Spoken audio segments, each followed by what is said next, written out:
My name is Harry Hewitt, and I have been a Beatles fan since 1964 when I first saw them on Ed Sullivan Show.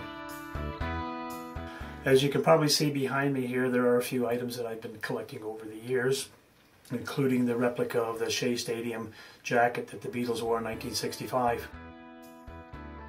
I have collected some vintage amplifiers. I've collected some guitars and a fair amount of photographs. There are various photographs from different vintages of the years that the boys first started out in the early 60s.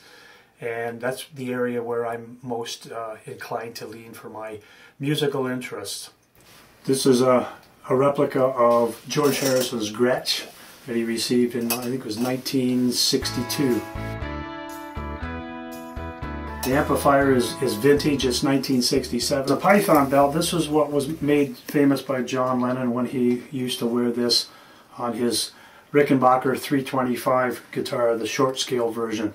He wore this same belt. George Harrison played this Rickenbacker 360 12 string.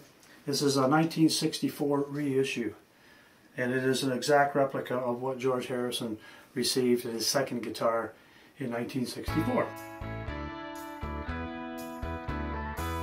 And I have received banners from the producers of some of their equipment, the Vox amplifiers and the Rickenbacker guitars. This book was written by a lady named May Pang. May Pang was John Lennon and Yoko Ono's secretary when they were at the Dakota Building in New York. When John and Yoko had a falling out, it was suggested by Yoko that May Pang accompany John when he went to LA. He spent 18 months in LA with May, which was most commonly called John's Lost Weekend. This is a photograph of May Pang and I when she was at a Beatle Week in Aurelia a year ago this past summer. This book was written by a lady named Nancy Lee Andrews, who was Ringo Starr's fiancée from 1973 to 1980. They split up when Ringo had met Barbara Bach, his current wife, on the movie set of Caveman.